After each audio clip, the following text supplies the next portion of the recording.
Good evening, good morning, good afternoon, good whatever it is, wherever you are, whoever you might happen to be. Welcome once again to Full Fat Spoiler Chat. Sometimes I hesitate a little bit because we got three of these live shows, and I don't necessarily remember which one we're on any given night. That's the one. That's the one, Full Fat Spoiler Chat. And in fact, I just realized that our scene says we're in Nerd Week Live, and you know what? I'm not going to change it because I would have to change all of this Zoom window to do it. So ignore what it says right below there, and we are in Full Fat Spoiler Chat, the show in which we look at a recent piece of entertainment, nerdy entertainment, and we discuss it in depth, which means, of course, spoilers. Um, Tonight, as it said in the information before you logged in here, is Luca, the new Pixar movie. So if you have not seen Luca and you do not want it spoiled, then I suggest you find something else to watch, or wait until you have seen it before you watch this on our channel. If you have seen it or you don't mind spoilers, feel free to hang with us.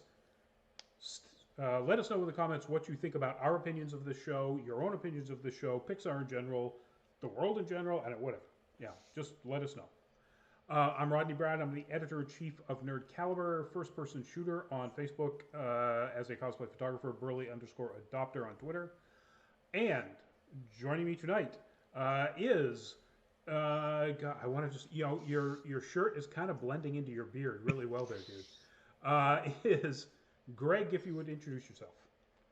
Hi, everybody. Rodney 2.0, aka Greg, aka Wonder Llama. Glad to be here. We had a great conversation the other night about Pixar stuff. This is our newest entry into the Pixar canon. Looking forward to chatting about it. You can find me on the interwebs. Look for Wonder Llama. Chances are you're going to find me. And if you're interested in funky, weird, creative photography, take a look at Red Raven Studios. That's our photo studio just outside of Boston. Myself and a couple of fellow crazy people who like to build sets and take weird pictures. Interesting photos, I should say. We just put up something this month or this afternoon for Pride Week, Pride Month. I don't know why I said week, it's an entire month.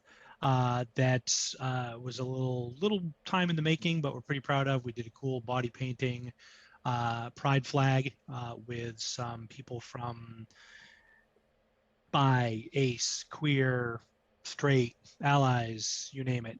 And I'm actively scheduling another one, so we're going to try and really get the entire spectrum of gender expression, sexuality expression, color, lack of color in some of us, lack of melanin. So anyway, that's up on Red Raven stuff right now if you're interested in checking it out. And if you're looking for some creative photography, give us a shout. Excellent. Boy, I had a joke for that and I just completely lost it, so never mind. Joining us in chat, joining us a while ago in chat, so let's hope you're still with us or you're going to come back. Rafael Sobrani, welcome to the show. Daniela David, welcome to the show. And IA Pew, welcome to the show. It's working. The YouTube is working. I hope that's what you mean. Excellent. Very cool. Let's see. We've got nobody else yet on the other streaming platforms. Feel free to join us on Twitch, folks, if you are so inclined. Batik Kaldi, welcome to the show. And yes, we are discussing Luca. If you haven't seen it, we're going to be spoiling it. Fair warning, because we talk about everything about the show or the movie. And in this case, we're going to start with, as we always do, a little description of what this is about, or where it came from. This is an original script concept that apparently was brought to Pixar when the writer and director Enrico Casarosa joined Pixar, and is now, if I've sat through some of the end credits, is now listed on the Pixar top creative team along with like Pete Docter. So, an original story set in, it's hard to say what time period based on the phones. I'm guessing 40s or 50s. Italy, probably 50s. Probably wouldn't be the Feels 40s. like 50s. Yeah, 40s would be a little tough in Italy. So not yeah, much, probably not much food to go around right after the war. exactly. According to the description that I read, in a small town on the Riviera the Italian Riviera, and it's the story of two boys who become really good friends, and the girl that they wind up meeting, and their adventures. And if you've seen the trailer, here's the first spoiler. It's not a spoiler at all. The boys are mer people. Whenever they get in the water, in the ocean, or even just get touched with water, they change back into their mer person form. And real quickly, I'll bring up. So your main character, your title character, is Luca, the shorter of the two, with a slightly darker hair. Pamela Wilson, welcome to the show. Legend of Luca? Legend of anyway, Legend of whatever. And Alberto is the taller one with the bigger coif. This is what they look like on land when they turn into human form. This is what they look like underwater, or when water splashed on them at all. They're mer people. They have gills. They have tails. Cute, interesting, fun colors, etc. Uh-oh. Hello. My mouse just locked up. All right. Let's get back over there. There we go. See if you know your keyboard shortcuts. For moving a mouse. Well, yeah, that's true. So yeah, that's basically the backstory. This isn't based on any other, as far as I can tell, this isn't based on any other published work. It's an original concept, as is most Pixar stuff, to be honest. Actually, all Pixar stuff, I think. Yeah, I'd be hard pressed to think of a Pixar thing that wasn't an original script story by someone involved in the production. If leaving aside obviously sequels, but yeah, no, there's it's not like Little Mermaid, which is obviously based on Hans Christian Andersen and Yeah. etc. from the Disney side. So that's the backstory of Luca. It hit theaters and streaming last week, I believe. Right around then, yeah, I think earlier this week perhaps. Well, usually any movie drops on like a Thursday, so I'm guessing it was last Thursday or Friday. And interestingly, not that they did a very limited run in LA Yeah. at a couple of theaters for, I'm not sure precisely for who, but this is only on Disney Plus. They're not releasing this into the theater. That's interesting. So, sorry, never mind. I just got an alert on YouTube that it was having a problem, so I'm guessing my whole laptop froze up for a sec there. Anyway, yeah, so it's mostly streaming on Disney Plus. Like Greg said, it did have a limited release, probably again just to some kind of special needs or requirements for awards shows or something. So what the story is about is again these two boys who meet. They wind up deciding to spend time on land as appearing as humans. They meet a human girl. They get involved in her life and her story. With her amazingly wonderful dad, Massimo, the most perfectly named person in a long time. He is massive, as is Massimo. But I wish I had that much gravitas in my voice. Oh, unbelievable. And so what we do with these shows, we look at what worked, what didn't work, what we liked, what we didn't like, themes, messages, and so on. And we're going to start, Greg, with what did you like about this? What worked for you? What did they shoot for and achieve? So I really liked the setting. It was absolutely beautiful. It's sun-drenched. I've spent a little bit of time in Liguria, which is kind of roughly where this should be set in kind of the northwest coast of Italy. It's gorgeous. It absolutely nails the scenery. It cherry picks from, it's hard pressed to not get some of the comparisons to Little Mermaid. It bears some resemblance, but that could also be generic folklore from any communities that grew up by the ocean Mm-hmm. of sea creatures. It was beautiful. The soundtrack was a lot of fun. As a someone who rides a motorcycle and has had scooters, the fact that the the plot, such as it was, roughly revolved around the idea of a Vespa, I found kind of charming. Um, Not significant in and of itself, but enjoyable. Um, it was. I thought that the relationship between the two young boys and the young girl were pretty believable. They went, they didn't try to overly kidify it. They didn't try to make them too grown up. They didn't try to make them too street smart. And there wasn't a lot of, pop culture drops and Right. street smart references and Instagram ready, TikTok ready, audio clips and sound bites, etc. It felt natural. It felt lived in.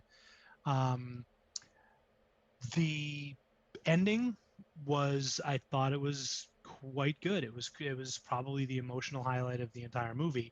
Again, since we're spoiling this, if you haven't seen it, now's the time to turn off. But basically the movie ends with everybody's reconciled. There's the big, happy Disney moment, if you will. But Luca decides that the thing he wants most in life is to go to school and learn as much as he can, and so he gets on a train with Julia, and they go away. It's all very platonic. They're pre-adolescent, roughly speaking. Alberto's a little bit older. He's a little, maybe more kind of not quite hitting puberty, but there's it's very much a young, kids having platonic relationship and adventures together.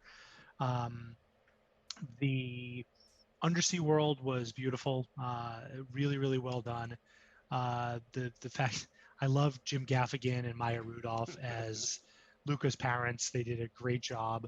Um, I found it very cute the way they gave sort of a very stereotypical, if you will, Italian gentleman mustache, like the big bushy, push broom mustache, to the father, who's also a mer person, but it's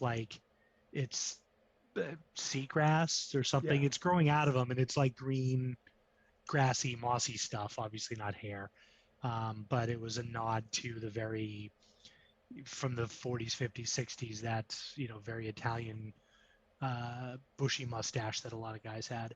Um, Thematically, it's didn't break any new ground. It was right in the Disney Pixar wheelhouse to a large extent. Maybe call it sort of the latter era Pixar. It didn't go anywhere you didn't expect it to. The characters behaved kind of the way you expected them to. The relationships played out the way you expected. Um, I'm gonna because we brought this up before the show, so I'm gonna disagree a little bit, or at least in my experience. Right out of the gate, it you know it surprised my expectations by starting the story with Luca as a mer person and introducing us to his life, under the sea, before we ever get into what ultimately becomes the real location of the story and the crux of the story, which is their life on land in this town of Porto Rosso. Porto Rosso. Yep. Yeah. And I thought that was really a pleasant surprise. I'm sort of like, oh, okay, so we don't have to like sit here and get these surprise reveals about little things about their life. It's like, hey, Yep. here's his life as a mer person and his Yep. sheepfish. Oh my God, those things were so adorable and so funny. I'm guessing that they're already in Disney stores near you. Oh, I bet. I don't doubt it. I Little want one plushies with eyes going.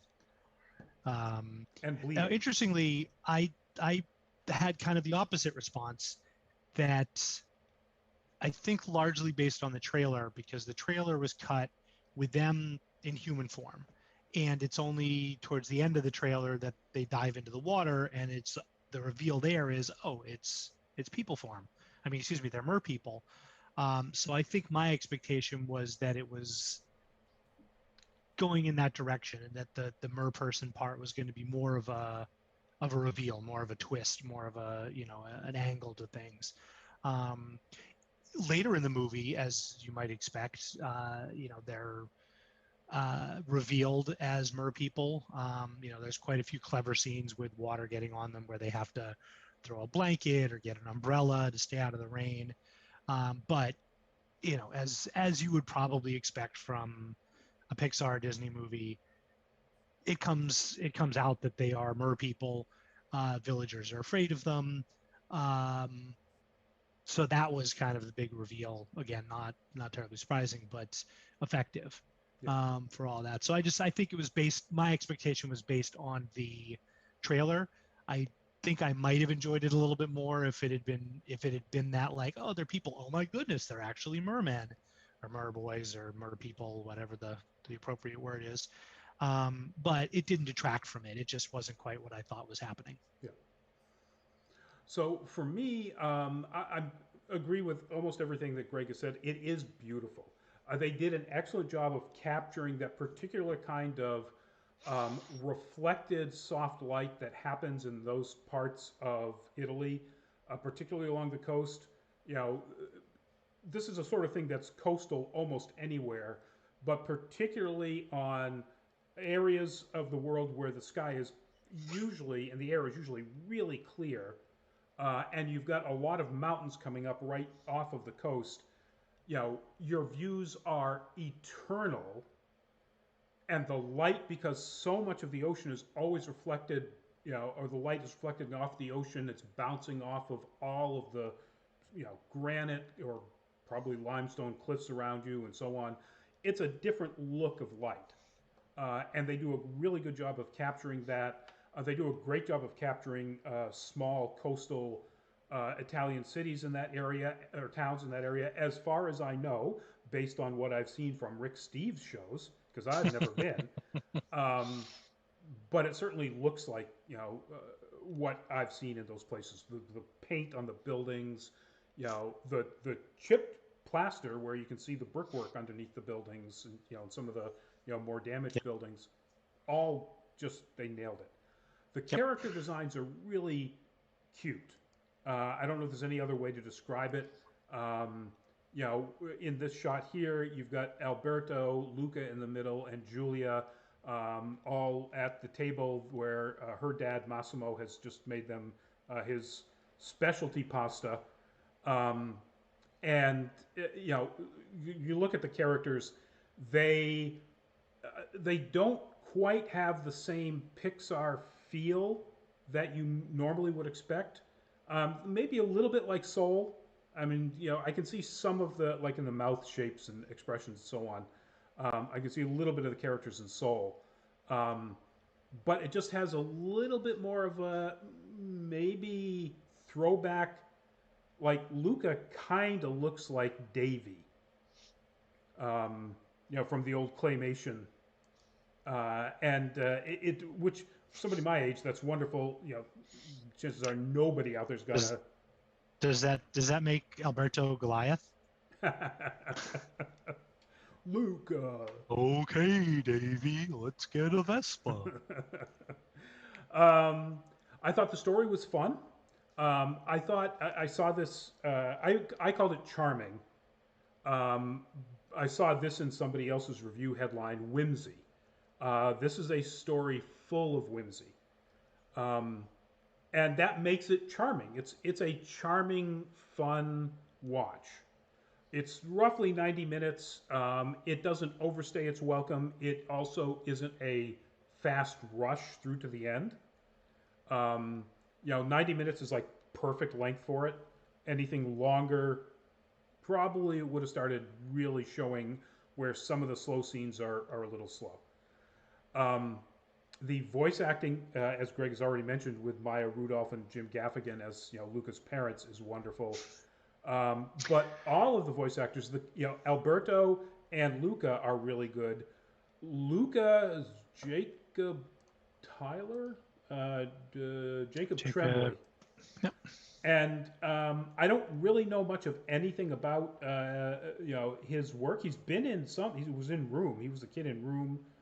Um, he's going to be in Toxic Avenger coming up, which we talked about the other day, and he's been in a few other things. He was Robin in the Harley Quinn, animated TV series.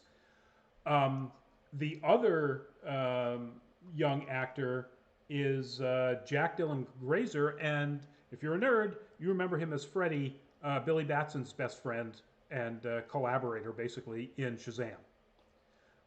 And he was good. I mean, and once I realized that, and I started listening to his voice, like, oh yeah, okay, I hear it. And he Um, was also Eddie in It. yes, yeah, um, yeah. He's got a pretty deep repertoire. Um, but my favorite big surprise was Uncle Ugo. So the reason Luca goes to the land is he's been going to the land when he met Alberto and basically just sort of hanging around Alberto, who lives on an island, just completely isolated, lives by himself as a young kid. Um, and his parents are still just completely freaked out that he would even go on land at all because it's so dangerous. And his mother threatens to send him to live with his uncle Ugo, who shows up. Ugo is an anglerfish with a mostly see-through body, or at least parts of his body is see-through, um, who lives at the bottom of the sea and talks about the wonders of living at the bottom of the sea. Like, even though you can't see anything, it doesn't matter because like the whale carcass stuff just falls right into your mouth out of the you know higher sea anyway. So, and it's delicious. Sacha Baron Cohen, Mm. and you would never know. I mean, he's great at voices anyway, but you would never know it was Sacha Baron Cohen unless you looked it up. Yep, And he is just now. Greg, did you sit through the credits? I did. So you saw his little monologue at the end. I Oh did. my God, It was thoroughly enjoyable. it was wonderful.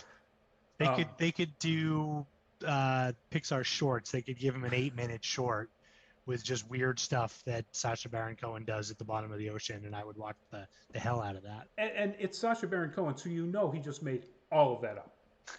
That Yeah. he had probably done his scenes before, so he knew the character, such as and then just riffed on it, and it's great. Um, but so the voice acting is really solid. An awful lot of the other voice actors are Italians, um, and that's really cool because they don't push Alberto and Luca to have an Italian accent or Julia, but most of the other surrounding characters in the town, uh, a lot of times they speak Italian, which they don't translate, by the way, which is kind of cool. I Um, wouldn't I wouldn't really say they speak Italian. They throw phrases in here and there. well, there are some There was there are people in the town who you never hear them say anything other than Italian. right. Yeah, but it's almost sort of backgroundy stuff. It's Right, like when you watch Fiddler on the Roof, there's a little Yiddish here and there, but no one's actually really conversing in Yiddish. right. And it's kind of one of the jokes is that Alberto has a slogan that he says in Italian, and it comes up a couple of times, and finally, at the last time he says it, Luca says, okay, what does that really mean? And he says, I don't know. Maybe you can find out. Like, okay. Um, but I think it's really cool that all of those other characters are actually Italian actors, Italian voice actors. So that's really a nice touch. Um, let's see what else. Again, the music was really mostly cool. I think they really missed the boat by not at least licensing for a few minutes Suzanne Vega's "My Name Is Luca." Not that it would be appropriate; it wouldn't fit in the movie at all. But you know, it's just right there. Just because. Yeah, it's just sitting there. If we wouldn't immediately get a copyright claim notice, I would have played the music Hmm. as intro. But And we would. and we I, instantly. I speak from experience. We do too. I mean, we've had stuff playing, when we've done live feeds that YouTube saves because it saves everything, and so that Hmm. means it's a YouTube video, and we've had copyright claims, because there's a DJ playing a song in the background. Um, but anyway, that has nothing to do with Luca. Let's see, what else did I like about it? Uh, I agree again with Greg. I thought the ending really elevated the story. Um, and which isn't to say it was a bad story. I'm going to get into this a little bit into my dislikes. Um, but it went from, wow, that was a charming, fun movie that, okay, glad I spent the last 80 minutes, the last 10 minutes from an emotional intensity and significance of the story was, much, much higher, made it, a better movie Yep. than the previous, 75 or 80 minutes. Um, Totally agree. and not again, not that it was bad. It was just like, wow, this is like funny and fun and charming and wonderful little touches, um, innovative touches that I'm not sure necessarily Pixar would have thought of, whereas Casarosa, in writing this and directing it, did. Um, so, uh, but and one of those touches being the I don't know if they're like sheep's head fish or just sheep fish that Luca is a shepherd for when we see him, in his world under the sea. They are just so funny and adorable. It's absolutely wonderful. But the whole realization of the way the undersea world works and mirrors the overland world, with a woman cutting the kelp or whatever kind of seaweed, with a sickle-like thing, and it's really neat, really well done. And I guess that's pretty much it for my likes. Other than overall, I really like the movie. It was a good, fun watch. Um, but let's start thinking about things that we didn't like. So, Greg, what didn't work for you? Um, I'll get into some of the specifics of what didn't work so much or I didn't care for. But as you and I were talking about, and I think we both seem to agree on before the show went live, it's it's fun, it's cute, it's charming, it's entertaining, but it feels like an inessential addition to the Pixar canon, Yeah. which I mean, that's damning with faint praise to say the least. Since if any of you happen to catch the our top three Pixar movies when we talked on Monday, I mean, it's hard when you're going up against The Incredibles and the Toy Story franchise and Ratatouille and et cetera, et cetera. Um, Look,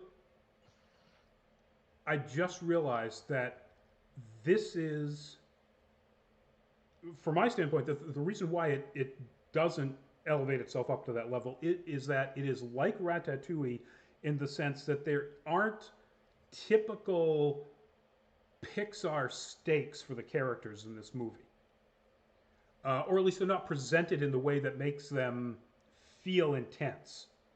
yep. And that's the case with Ratatouille. The difference is Ratatouille, I think, is just so much better made. Um, The Yeah, the writing is stronger. The setting has more going for it. Um, but both of them are very much about place. right. They're very much about a location at a point in time and the characters within that, as opposed to Toy Story, which is about Buzz and Woody and Andy. Right. We don't even know Location what is town he lives immaterial. in. It's a suburb somewhere. It could be middle America town anywhere.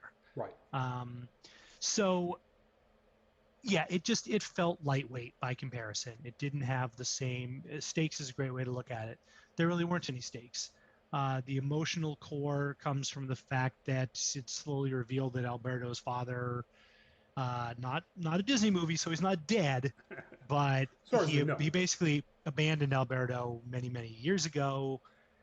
This poor kid's been like living on his own in an island collecting trash from the bottom of the ocean. Um, and Luca is really his first friend. That's the emotional core of it, which is a great story when you get down to it. It's a great coming of age story. It's a great A boy's life story, as they used to call them, back in the day. But beyond, I think what kind of made it feel like a second or third tier Pixar movie. Again, the story didn't have the same stakes. The animation felt like they had a lot lower budget and didn't spend as much CPU time as even Toy Story, which was done 20 years ago. Computer animation was in its infancy for a feature length movie. Looks better in a lot of ways. And I shouldn't say it looks better. It looks more polished. Actually, no, it looks less polished. I'm having a hard time articulating this.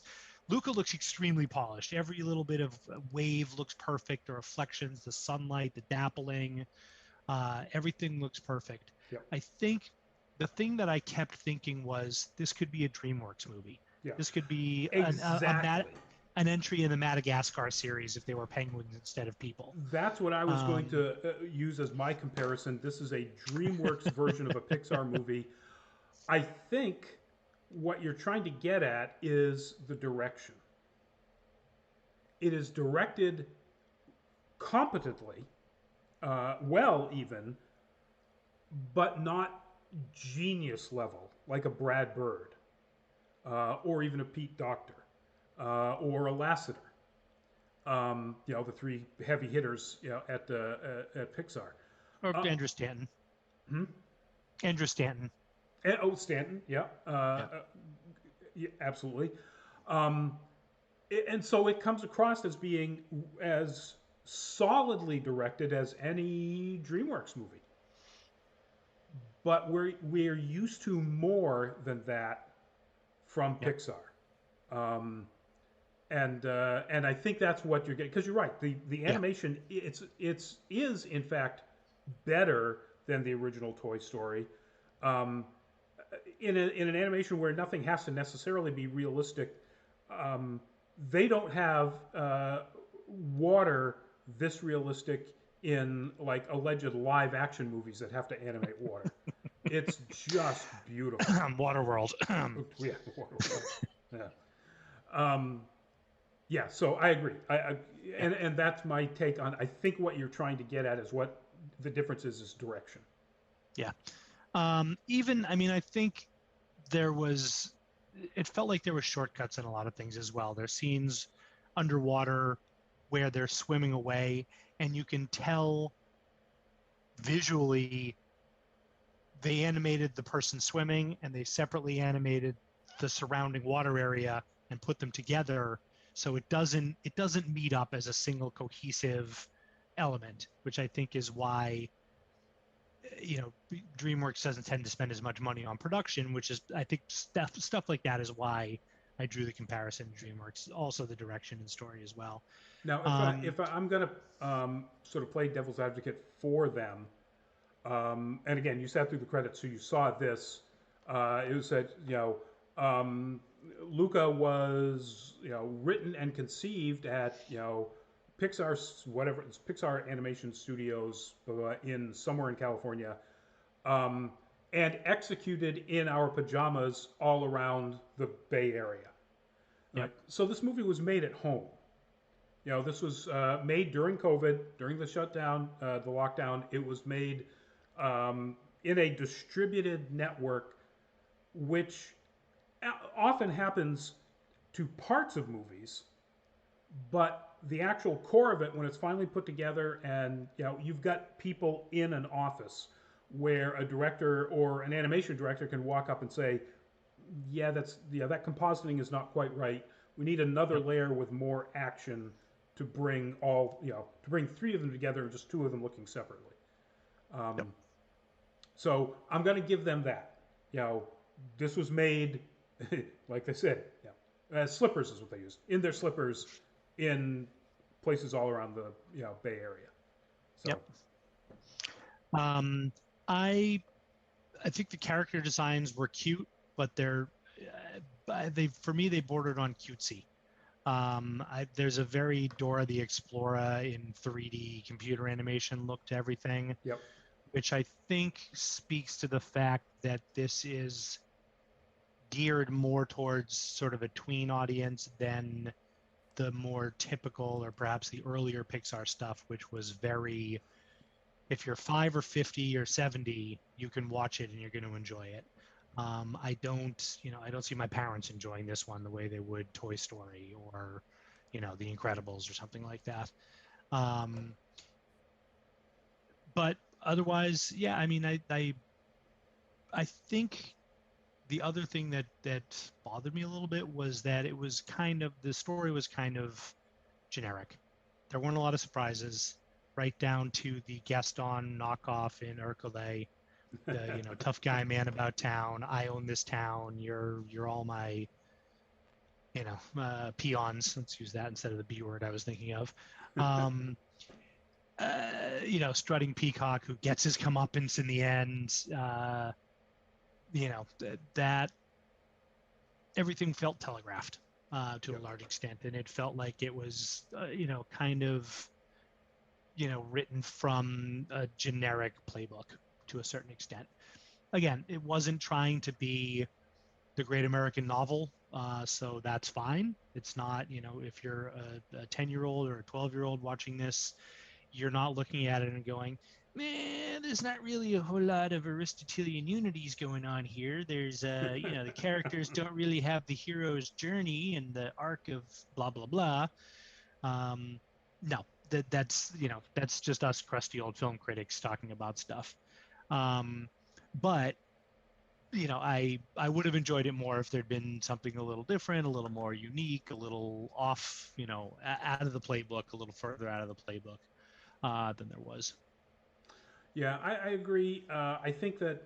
So I was looking at a list of the movies that Pixar has made, and I think the last movie that had that sort of significant emotional impact that made it something that a parent can or an adult can look at this and go, okay, this is like an actual movie, Yep. as opposed to just a cartoon. Was probably Inside Out, and that was 2015. Yep. Oh, and then The Incredibles 2, they missed the mark for anything serious with that. Toy Story 4, they tried and maybe a little bit closer. Soul was probably the closest, but that had story problems that Yep. got in the way. Um, so I think we're in whatever sort of cycle that Pixar is in right now of trying new Yep. stuff with new people and so on. But even some of it, like Incredibles 2, is a Brad Bird, Yep. and Soul is Pete Docter, um, and they kind of just went, you know, Yep. not quite there. And it's funny. I just pulled up the list as well because I was thinking about it. The other one that fits kind of right into that on the cusp, if you will, is Coco. Stunning movie, utterly gorgeous, great setting, great characters, but the story itself was kind of from a now fairly set in, maybe not set in stone, but pretty well established playbook coming out of Pixar and Disney. Yeah, yeah. And here's one of the things that Disney can do the Disney thing, even with their live action Cruella. Oh, yep, there's a dead parent. Um, can do the Disney thing, and even though it's formulaic, they're kind of like Kevin Feige's MCU, in that even though most of it's pretty formulaic, it's executed so well you kind of don't care. And most Disney movies are like that, unless they try to like some of their live action adaptations. Um, and I think Pixar isn't trying to do the formula thing. They're trying to branch out, and maybe it's because we're so used to Pixar's formula being so much deeper emotionally that this is, a fun but not, top tier Pixar movie in our minds. It's breezy, but it's not deep. Yeah, yeah, Even though there's actually a place called The Deep. The Deep, with Uncle Ugo. Yeah.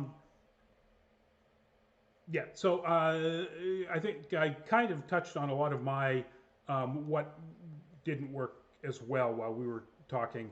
I don't think there's anything else I have particularly about what didn't work for me.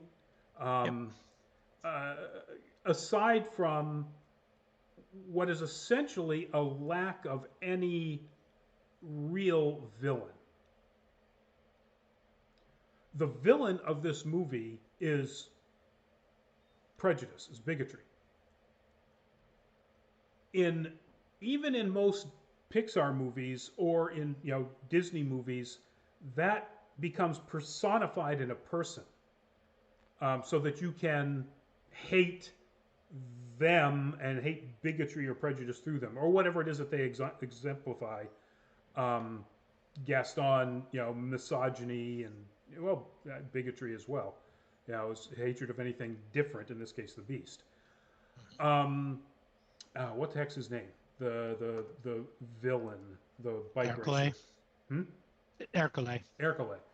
Ercole is a joke, and it's clear right out of the gate and through the entire movie that he's a joke. So when it gets to the point where there's supposed to be some sort of consequence or intensity for, like, potentially some sort of consequences, negative consequences to the main characters, you don't believe it's ever going to happen. Yep. Um, and the resolution again at the end.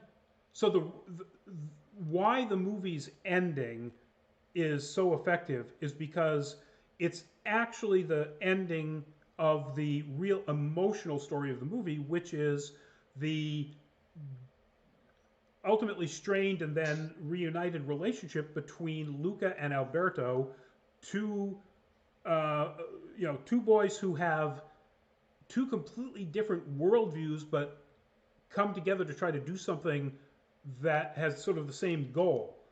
And then Julia, who sort of gets in between them, although doesn't really, but in Alberto's mind, but then also brings them back together. Um, it shows character growth. It shows awareness of what needs to happen in relationships, acceptance, maturity. It is an emotional ending. Um, you know when Alberto hands Luca the ticket to get on the train, it's like, oh, okay, all right, that's cool. It's dusty in here. It's This room dusty in is here. really dusty. Oh God, I'm cat sitting. These allergies. Yeah. And you know what? So sorry. Can I just throw in something real quick here? So, I mean that's a joke as old as time. Two guys talking about something emotional. It's you're not crying. It's the room is dusty or anything like that. One thing that I really took away from effectively the very last scene in the movie, where Alberto and Luca, Alberto gives him, sells his Vespa, sells the prize winning to give Luca a train ticket to go to school and learn. It's not just it's nice knowing you, son. Good luck at school. They hug it out, and Yep. it's not the usual guy 3 pat on the back and then separate. It's a genuine, touching, emotional hug between two male characters, Yep. which there's no sexual undertone to it. There's no will they, won't they shipping to it. We could probably talk about that theme because that's been widely talked about in online. Um, but it was, I think it's a pretty funny indicator of where we are as sort of as a society, where an animated, funny, breezy little movie that ends with two boys hugging each other because they care about each other and want each other to do well before they separate. Maybe they meet again, maybe they never do, who knows, that can be as emotional as it is and not just run of the mill. Yep. Yeah. So let's get into themes, but I want to just wrap up my thought about why I was comparing that ending. So the ending of the drama in the movie is the boys reveal themselves as, they call them sea monsters, the mer people, as sea monsters, and the townspeople, the fishermen and the townspeople gather with their harpoons and their nets, and they're gonna kill them, except you never believe they're going to. And they're saved by Massimo realizing who they are, and deciding that, despite the fact that he's sort of known as the sea monster hunter, he just comes up and says, no, no, this is Luca and Alberto, and they're good kids. Um, and and then he kind of stares down a couple of the villagers who go, oh, okay, and wander out. It's like, great, you just solved You don't prejudice. you don't cross this guy. Well, true, you don't cross this guy, but it's like, you defeated the villain, Yeah. which is bigotry, just so easily. And I'm like, okay, well, and then they get to the real ending, the actual emotional ending, and I'm like, wow, Yep. so that's Yep. impressive. Um, so themes, we touched a little bit on this throughout the whole thing, but Greg, what did you come away with the overriding theme or message from the movie? Um, I think the overriding theme is friendship, in a lot of ways. Um, the these two completely disparate, I was going to say fish out of water story, but that would be a horrible choice of. Yeah, thank you. Try the veal. I'll be here all week. Um, Two radically different kids. Alberto's a little older. He's been living on his own in a trash heap island, abandoned by his parents or his dad.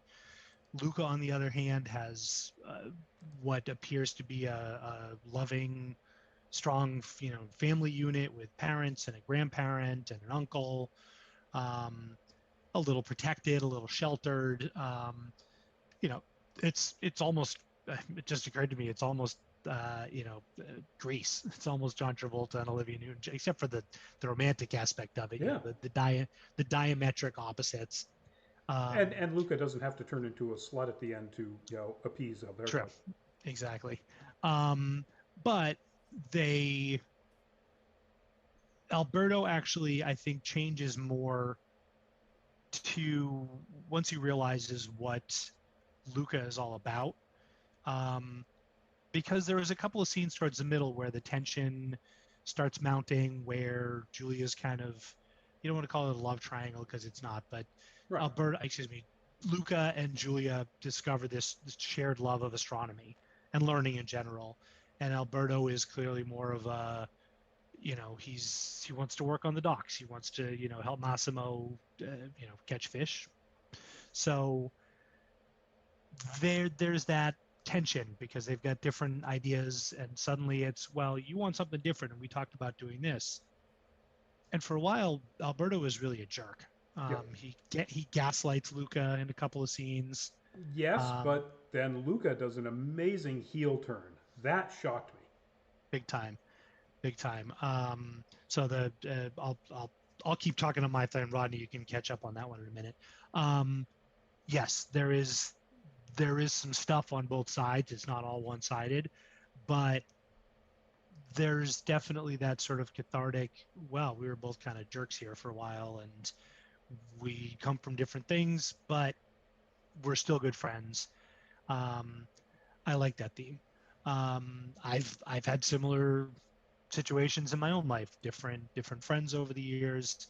Um, the I think the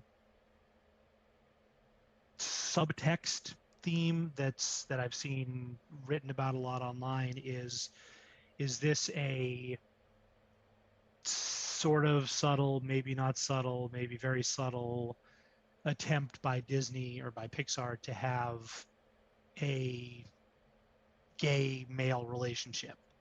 Um, I see a lot of obvious parallels. I can see a lot of how that makes sense, but at the end of the day, they're both prepubescent adolescent boys. There's no sexual undertone. It's not a love triangle because, the only love between Julia and Luca is like they discover astronomy together. They're looking at the stars. They're not trying to look down each other's clothes. So I appreciate that some of the subtext is there and they're not trying to make it, sort of the old school rough and tumble boys life type stories where there isn't even a whiff of that kind of uh, genuine affection and sort of loving relationship between two boys. But I don't see it as well. The one thing that really flips that is the point that you started to bring up about what Luca does back to Alberto. Do you want to grab that, or do you Yeah. want me to? So at the very height of their controversy or their difficulties with each other, Alberto is the first one to get discovered by some of the townspeople. In this case, it's Julia and Ercole and his goons, um, as a merperson.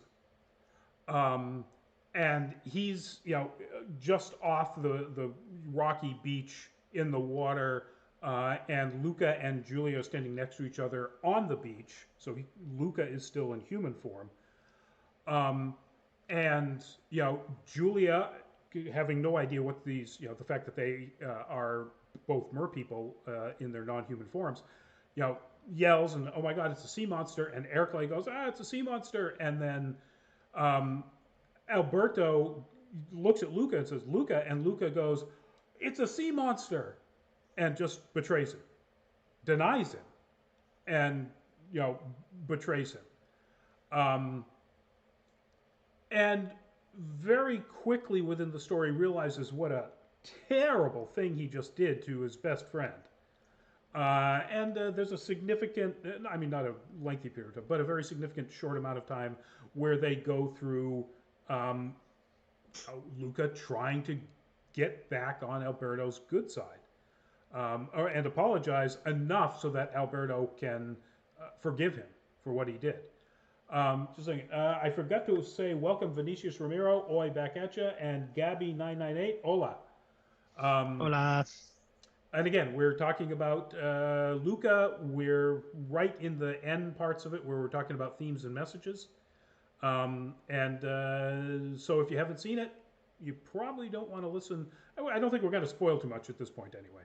But Yep.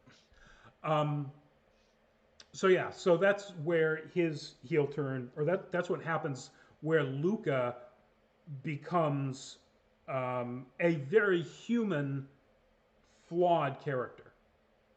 Um, did you just want to hand that off to me talking about that? Did you want to finish off any thoughts that you had, or are we now? Yeah, I knew that you'd picked up on that. Okay. I didn't want to interrupt you on that one.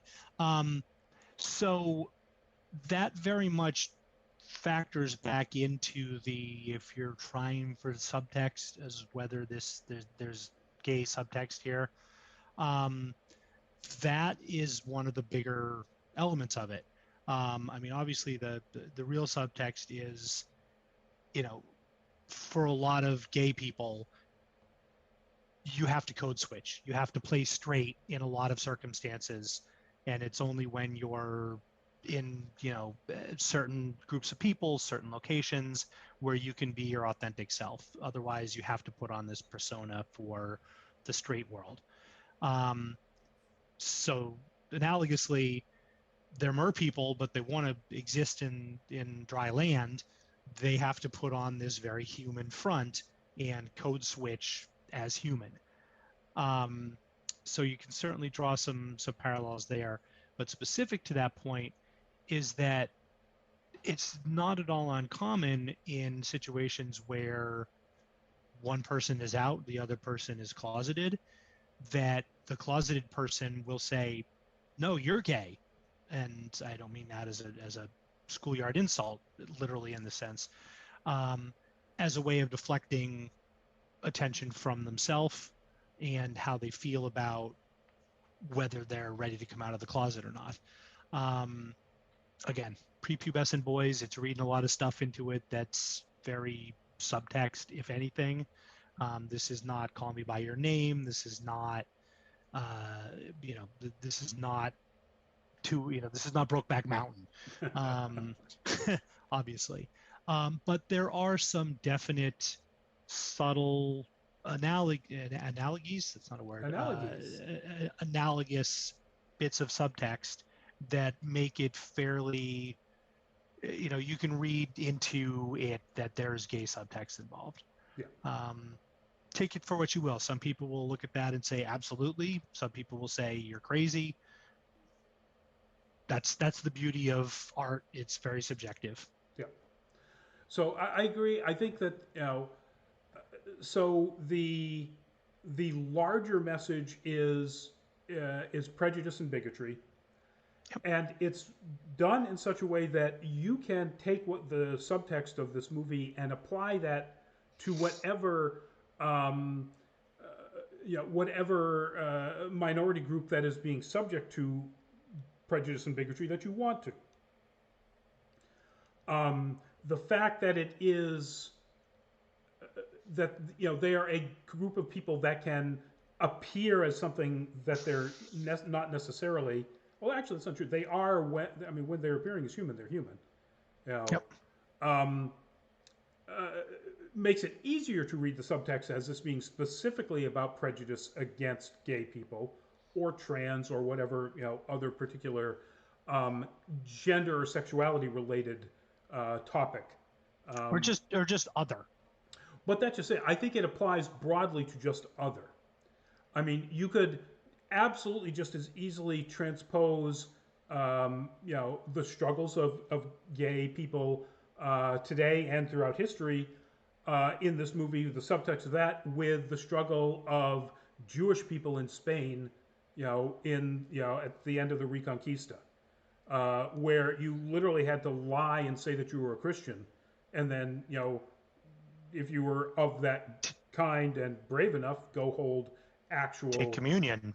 Yeah, well, yeah, there was someone who would actually take communion, knowing that the Catholics believed that they would burn in hell for that, and then they would go off and they would actually do completely in secret, actual Jewish religious ceremonies. Yep. Um, so you could You could take it. also, oh, sorry, I was going to say you could also make, especially because this is Italian or set in Italy, the othering aspect could be what Italian immigrants faced in America in the early 20th century Yep. when they were very much cast as rough villains and nothing but laborers, and they were good for nothing but bricklaying, um, and the same type of stuff we hear today about Latin American and Mexican immigrants was it's just shifted from Italian and other not Irish. yeah other not English and German immigrants Yep. in the early 1900s that were wildly othered by the press, by everybody. Yep. I mean, if you wanted, you could even. I'm sure somebody could, draw the inference that this is also the anti-fascist movement during the 1940s, during Mussolini's reign, versus the fascists. The fact that it has children at its core, I think, makes it more difficult to automatically say, yes, this is clearly gay subtext. Um, because that takes away, I think, the importance of showing that these are non sexual, non romantic, even relationships that are this deep, that they have this, these deep connections. And that's one of the things I forgot to mention I like, but I guess this is the right time to mention it. I love the fact that there isn't a hint of romance or sexuality or anything among these three friends. You know, Luca and Julia bond over the fact that they find they have a shared love of really learning. They love to learn. And again, astronomy in particular, but everything. Luca makes it clear that when he essentially redesigns this, trash scooter that Alberto's been sort of trying to together alone. That he is smart. He's a natural, creative practical thinker. Um, and I really like the fact that these they're kids and there's nothing there other than friendship. And sure, the boys hug it out at the end, but one, it's Italy in the 1950s. I don't. Italians are generally known to be well more expressive with their emotions, and I would assume male to male as well. Well, I don't know because I don't know that culture. Now, sure, we in America would think even now that we would think it's like, oh, I don't know, just two boys hugging out and crying. Like, you never cried with a friend when you were that age? Uh, what kind of childhood did you have? I mean, geez.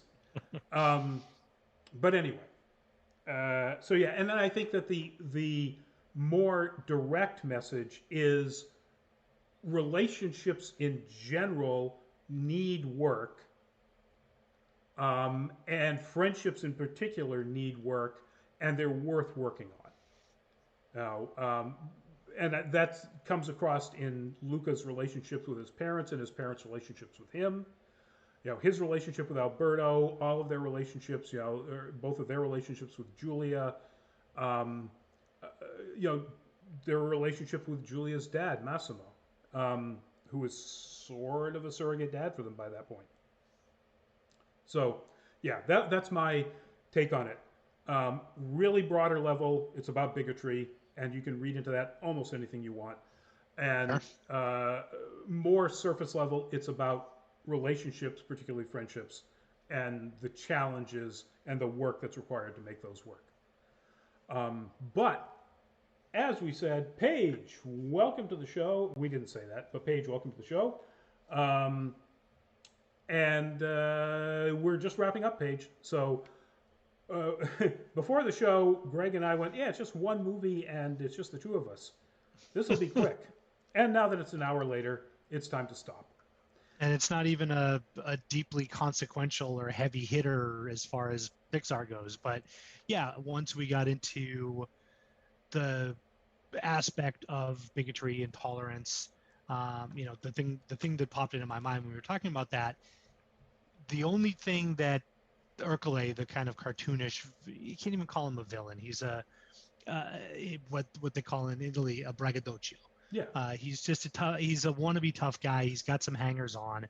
Um, the one thing he says that really rings true for me is at the sort of the big climactic moment when um, they're both revealed to be sea monsters. Um, I can't remember. It's Luca Alberta stands up and says, "Fine, we're done hiding. We're not afraid of you."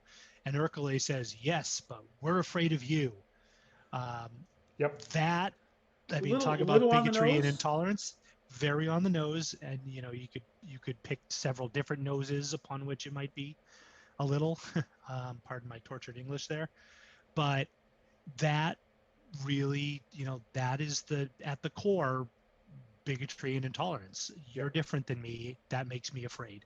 Yep. And whether it's I'm afraid of you because I think you might kill me, I mean, that's not an unreasonable thing to be afraid of. But if it's I'm afraid of you because you're gay and that makes me think about things that I'm not comfortable thinking about, that's a very, yeah, that's the core of bigotry right there. Yep. On that note, it's time to wrap this up, folks. Um, Thank you all for being in the chat, for hanging around with us, for joining us, even if you came in late.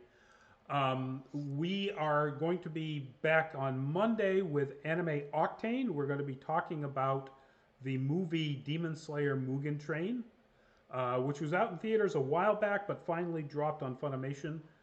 So pretty much anybody who has a Funimation account or wants to see it can see it. Um, and then next Tuesday, we of course have No Nerd Caliber. Not No Nerd Nope. Caliber. We have Nerd Week Live, as it says right below us, which is not this show.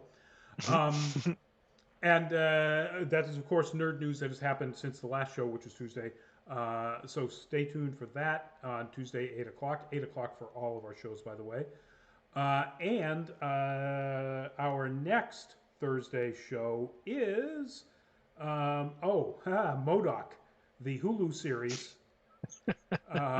I have not seen it, so I'm Lot, looking forward to binging that, even though it's not that many episodes. Um, lot to unpack there. I've been through the first three, and it was like I needed to take a break because it's. oh, I can imagine. I'm very much looking forward to it. So yeah, so we'll see you next Thursday if you have seen Modoc or you don't mind spoilers. But what I understand is you should see it. And so, Greg, give us a goodbye. Good night, everybody. Thanks for sticking in with us this evening. Hope you had a good Thursday night, and we will see you again soon. You can find me online, Wonderllama Cosplay, Wonderllama Photography. Red Raven Studios is our photo studio near Boston. Drop us a line, like our photos, say hi. And if you are of a mind to go visit us at patreon.com/nerdcaliber, we'd really love to have your support there. We have just a couple of tiers, and they're both pretty low dollar. The idea is we're just looking for you to help us out to do more of this kind of content, to do more content now that cons are coming back. Yay! And we're really looking forward to getting out there and giving you more video content from cons as well. So patreon.com/nerdcaliber, please check it out. Thank you very much. We hope to see you. Oh, by the way, have a great weekend, everybody. And stay safe for those people who are out west. That heat wave is just not breaking for some reason. Oh, yes. And with that said,